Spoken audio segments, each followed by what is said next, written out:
Hi, this is Movam, and I want to speak to you about not feeling like you have a place in this world, or how you feel down and worthless, and that it would be better if life could just move on without you. Well, I want to tell you that you are worth it, and that you are worth getting to know, to laugh with, to enjoy your company.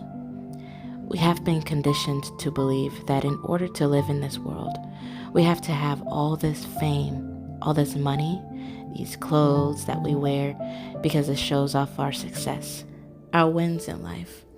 But what about those that don't have those things?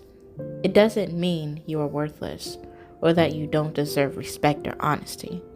For those that are trying to satisfy themselves with materialistic things, they are missing something in their lives that they are longing for.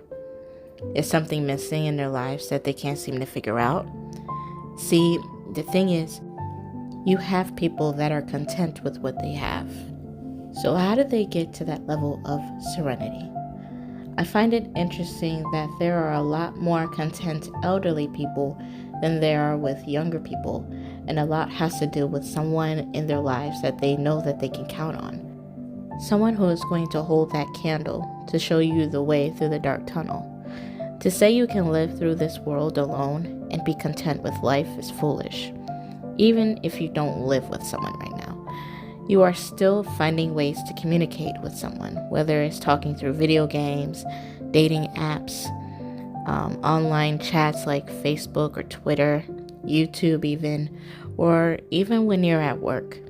A lot of us strive to create a conversation on topics that interest us, but how often do we ask about other people's interests? A lot of us wants to be seen as interesting to somebody else. We want to matter to those that matter to us. And guess what? There's nothing wrong with wanting a little bit of attention. It's actually good to have some attention because it helps build that self-esteem and our confidence. But too much of a good thing can be a bad thing as well. It has gotten to the point where people would lie in order to get attention or some sort of traction. And what happens when we end up finding out that we've been lied to? We turn it off. We lose trust in those than what we see, what we hear, and even how we feel. And it's just going to get worse from here. We begin to pull away from others and start to only think about ourselves. And again, too much of a good thing can also turn ugly. We start to lose empathy for those that needs it the most. We become selfish and believe that the only reason why someone can do this or that it is because of us, or you, or them, or I.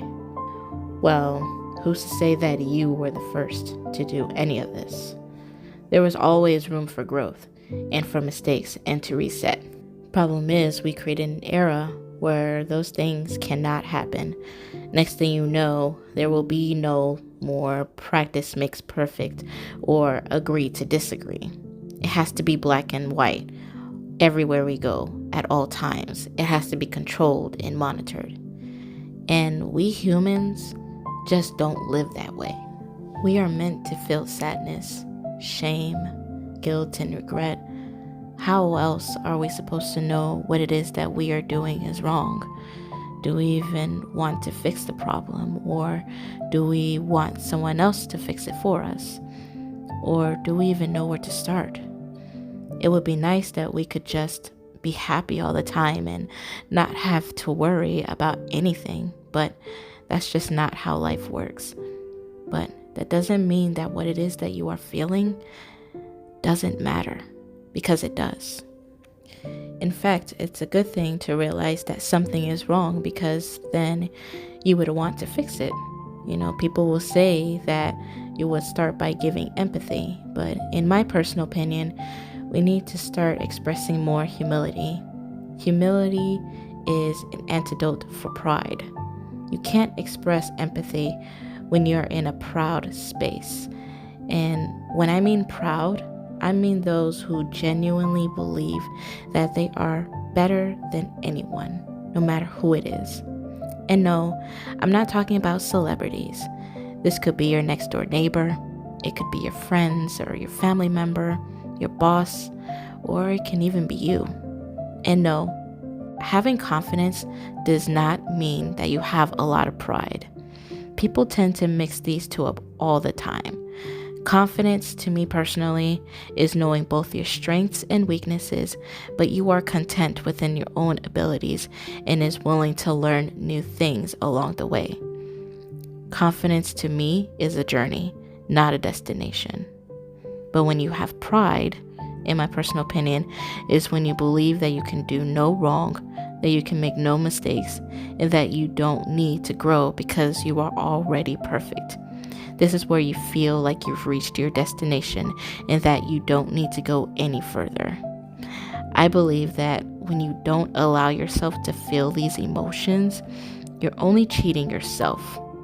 You're constantly telling yourself that these emotions hold no weight and that they are not important. And in order to solidify these thoughts, you express it to other people, thinking that they would feel the same way. But you truly don't want that. You want others to see that you're in pain. In a way, this is a cry for help. And if others are failing to see that, just know that I see it. I see it everywhere I go. It's bigger than my community. This is the world that we live in, and it's killing us from the inside. I know, because I've been through it. And I can help any way that I can. But you have to be willing to accept that help. You have to be willing to let yourself be heard.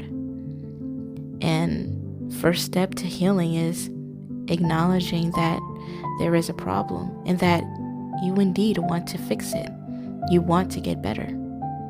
Now, I'm not a licensed therapist or a psychologist, so I'm just a random person on YouTube, just to remind you that you are worth being heard, and that your feelings are worth being understood, and that you're worth the respect and honesty, and that you are worth living, and that you are indeed worth it.